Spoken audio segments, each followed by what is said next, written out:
Hello friends, welcome to our channel. आज हम इस वीडियो में बात करेंगे मैथ्स की बुक में चैप्टर 8 है पॉलिनोमियल्स क्लास 8 में। आज हम पॉलिनोमियल्स के बारे में बात करेंगे। तो आइए शुरू करते हैं। पॉलिनोमियल स्टार्ट करने से पहले आपको थोड़ी सी बेसिक टर्म्स के बारे में इंट्रोड्यूस करा दें जो आपने क्लास 7th में पढ़ी थी। तो सबसे पहली टर्म है टर्म्स। सबसे पहली टर्म ही टर्म्स है। तो ये टर्म्स का मतलब होता क्या है, आइए एग्जाम्पल से समझते हैं। सपोज कीजिए आपको दिया हुआ है एक्स स्क्वायर प्लस 5। इसमें आप देखिए एक है एक्स स्क्वायर और एक है 5। जहां भी प्लस या माइनस बीच में आ जाता है वहां से हम कहते हैं टर्म अलग हो गई। इसका मतलब अगर हम लेफ्ट साइड से शुरू करें और आगे की तरफ चलते जाए राइट साइड की तरफ, तो यहाँ आ गया प्लस, तो यहाँ हमें रुक जाना है और ये हो गई हमारी फर्स्ट टर्म। फिर प्लस के बाद शुरू करना है, यहाँ हो गई हमारी सेकेंड टर्म। तो इस एग्जाम्पल में एक्स स्क्वायर प्लस 5, इस एग्जाम्पल में हमारी कितनी टर्म हो गई? दो टर्म हो गई। एक और एग्जाम्पल लेके दिखाते हैं। X square Y Z minus X plus 2। आइए इसमें देखते हैं। राइट साइड से शुरू करें। राइट साइड से शुरू करेंगे तो यहाँ आ गया माइनस, इसका मतलब ये एक टर्म हो गई। इसके बाद माइनस से फिर शुरू करेंगे, ये एक टर्म हो गई क्योंकि यहाँ आ गया प्लस, और फिर प्लस के बाद ये एक और टर्म हो गई। तो कितनी हो गई? एक दो तीन। तो यहाँ से हमारे पास आ गया तीन टर्म।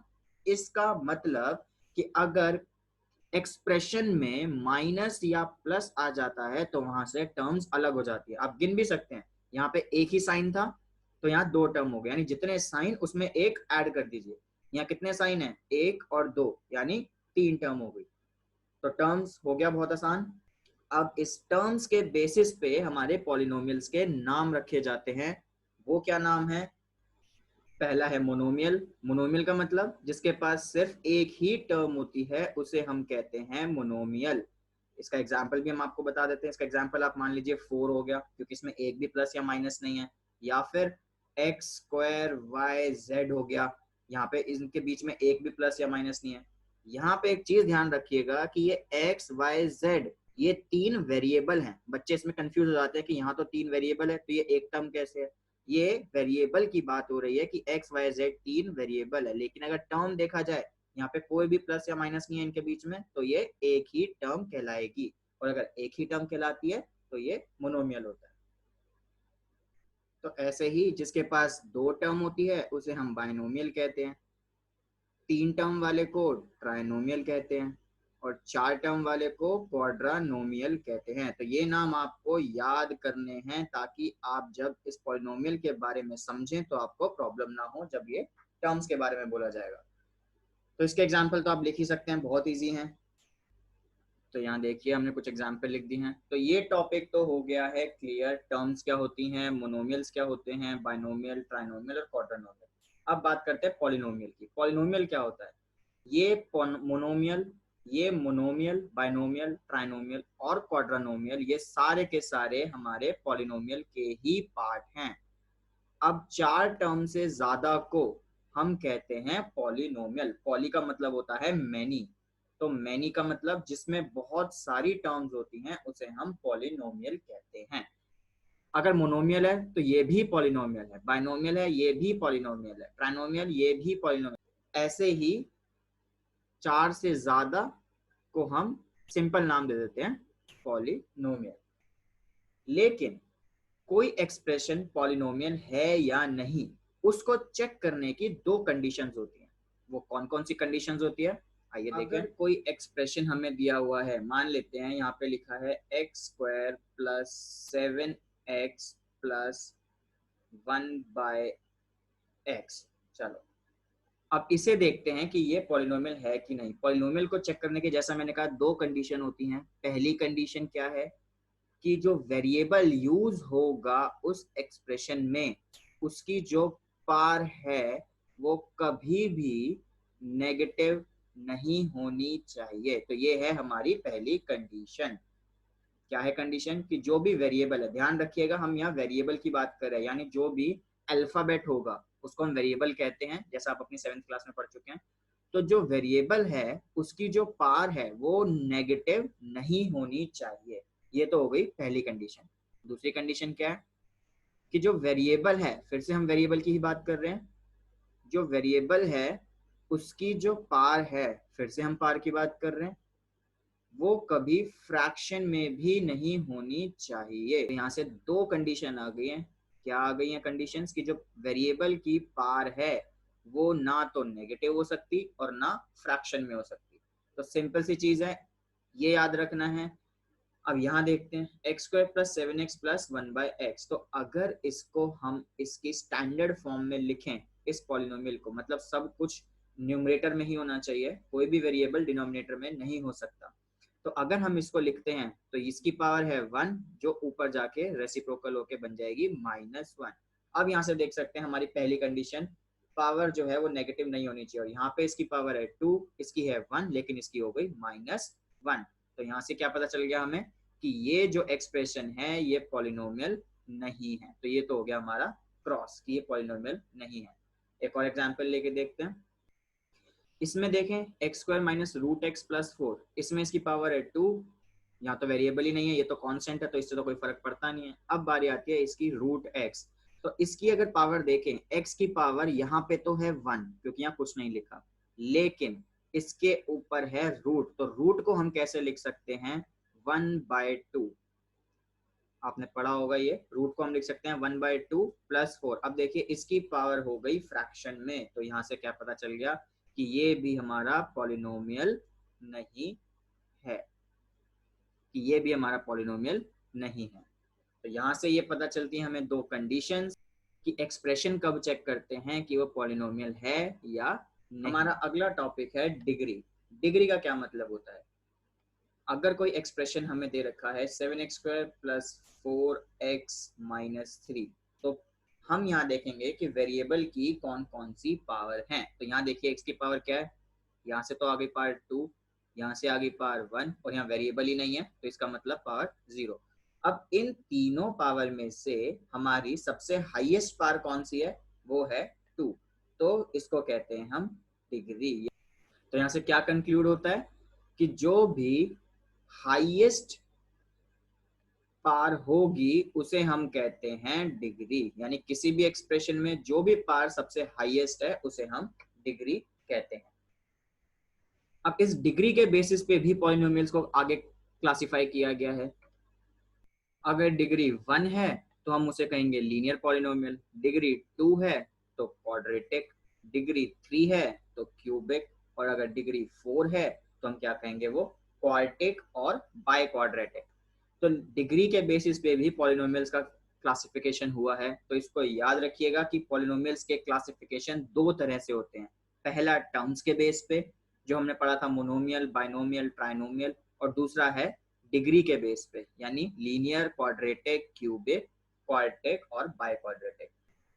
अगर इतना आपको समझ आ गया है तो आइए वर्कशीट 1 स्टार्ट करते हैं। उससे पहले नीचे सब्सक्राइब का बटन है, तो प्लीज सब्सक्राइब कीजिए, इस वीडियो को लाइक कीजिए और अपने फ्रेंड्स के साथ शेयर भी कीजिए। तो आइए कंटिन्यू करते हैं वर्कशीट 1। क्वेश्चन नंबर 1 वर्कशीट 1 का कहता है find out whether the given expression is polynomial और नॉट। हमें ये चेक करना है कि ये जो एक्सप्रेशन दिया है ये पॉलिनोमियल है या नहीं। अगर नहीं है तो रीजन बताना। तो पॉलिनोमियल चेक करने से पहले हम दो कंडीशन एक बार रिवाइज कर लेते हैं। पहली कि उसकी पावर जो है वो नेगेटिव नहीं होनी चाहिए। सेकेंड, पावर कभी फ्रैक्शन में नहीं होनी चाहिए। तो आइए इनकी पावर चेक करें। इसकी पावर है 3, इसकी पावर है 2, और यहाँ पे तो वेरिएबल ही नहीं है। इसका मतलब यहाँ जो डिग्री है वो क्या है? 3। डिग्री है 3, और इसकी जो पावर है वो ना नेगेटिव है ना फ्रैक्शन में। तो ये क्या बनता है? Yes, it is a polynomial. Reason देने की जरूरत ही नहीं, क्योंकि उसने क्वेश्चन में क्योंकि क्वेश्चन में पूछा है if not then give reason. तो फर्स्ट पार्ट तो यस हो गया। आगे देखते हैं। तो नेक्स्ट पार्ट में देखते हैं √3, यानी 3 जो है वो है कांस्टेंट, तो इसकी पावर तो फर्क पड़ता नहीं, हमें सिर्फ वेरिएबल की पावर चेक करनी है। तो z है, z की पावर है 2, बिल्कुल ठीक है। यहाँ है z प्लस 6 के ऊपर रूट, जो कि बन जाएगा ये √3z² माइनस 5z प्लस 6 की पार्ट 1/2, क्योंकि हमने आपको भी पीछे बताया कि जो रूट होता है उसको हम लिख सकते हैं 1/2।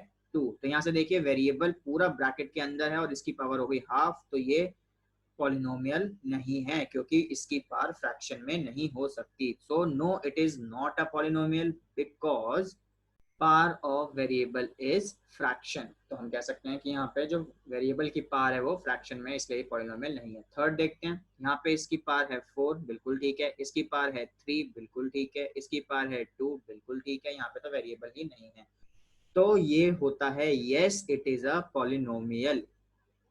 अब बच्चे सोचते हैं कि इसमें 2/3 फ्रैक्शन है, 3/4 फ्रैक्शन है। मैं दोबारा बता दूं, हमें वेरिएबल की पार देखनी है, हमें उसके आगे वाला नंबर नहीं देखना, जिसको हम कोफिशिएंट भी कहते हैं।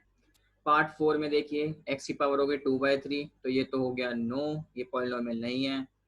क्यों? क्योंकि इसकी पावर फ्रैक्शन में है। तो इसका रीजन आप लिख सकते हैं। आगे देखते हैं 5x माइनस 1/x। अब आप देखिए, इसकी पावर तो है 1, लेकिन जब ये रेसिप्रोकल होकर ऊपर जाएगा तो ये एक्सप्रेशन बन जाएगा 5x माइनस एक्स की पावर -1 प्लस एक्स की पावर -2। तो यहाँ से देखिए कि इसकी पावर जो है वो नेगेटिव हो गई, इसलिए ये भी हो गया no, it is not a polynomial. Reason, because power can not be negative. Next देखते हैं, पावर है 4, पावर है 3, पावर है 1, यहाँ है ही नहीं तो 0, इसका मतलब yes it is a polynomial. I hope ये क्लियर हो गया होगा। आगे बढ़ते हैं क्वेश्चन नंबर 2 पे। तो नेक्स्ट क्वेश्चन है, right each of the following polynomials in standard form and also write down there degree. तो हमें दो चीजें यहाँ पे बतानी है कि स्टैंडर्ड फॉर्म में अरेंज करना है पहले और डिग्री बतानी है। तो इसको स्टैंडर्ड फॉर्म में अरेंज करते हैं। स्टैंडर्ड फॉर्म का मतलब होता है कि जो पार है वो हमेशा डिसेंडिंग ऑर्डर में होनी चाहिए। तो अगर आप इस एक्सप्रेशन को देखें तो इसकी पावर है 6, इसकी है 9, इसकी है 7 और यहाँ नहीं है। तो लेकिन ये डिक्रीजिंग ऑर्डर में नहीं है, तो हम इसको डिक्रीजिंग ऑर्डर में सेट करेंगे। सबसे पहले पावर आएगी 9 वाली, इसलिए हम वो वाली टर्म पहले लिखेंगे, -8p पावर 9। फिर आएगी पावर 7, इसलिए हम यहाँ लिखेंगे p की पावर 7, देन प्लस p की पावर 6 और फिर लास्ट में बचता है जिसकी कोई पावर नहीं है। तो डिग्री हो गई यहाँ पे अब जो इसमें हाईएस्ट पावर होगी। यहाँ 9 है, 7 है, 6 है, तो जो भी पावर हाईएस्ट होगी वो डिग्री कहलाएगी। तो यहाँ से डिग्री कितनी आती है हमारी? डिग्री हो गई 9, क्योंकि यहाँ पे 9 जो है वो हाईएस्ट पावर है। तो first part very easy. Second देखते हैं। तो सेकंड पार्ट में सबसे पहले है 3, फिर है 5, फिर है 4, जो कि बिल्कुल भी डिसेंडिंग ऑर्डर में नहीं है। तो इसको अरेंज करते हैं। सबसे पहले आएगी पावर 5, तो ये हो गई -3z की पावर 5 प्लस 2z की पावर 4 प्लस 4z की power 3, then plus z plus 1। इसका मतलब ये अब है स्टैंडर्ड फॉर्म में, यानी सबसे पहले 5, फिर 4, फिर 3, फिर 1, फिर 0। अब इसमें हाईएस्ट है पावर 5, तो यहाँ से डिग्री होती है हमारी 5।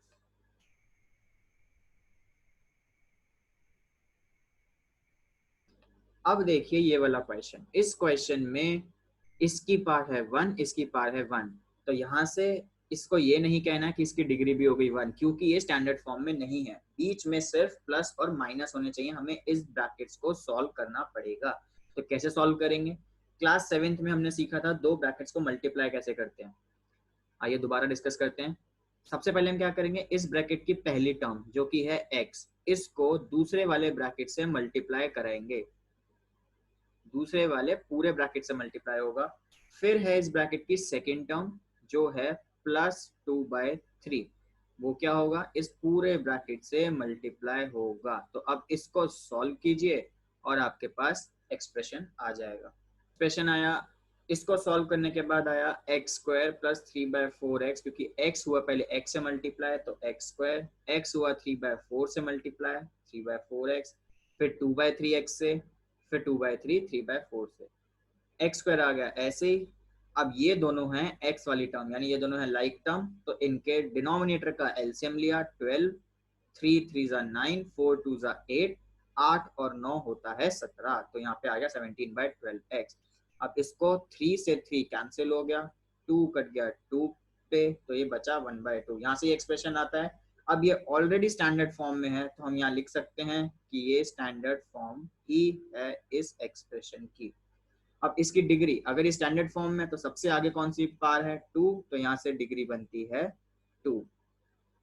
तो ध्यान रखिएगा, पहले हमें इन दो ब्रैकेट्स को सॉल्व करना है, उसको स्टैंडर्ड फॉर्म में लाना है, फिर डिग्री बतानी है।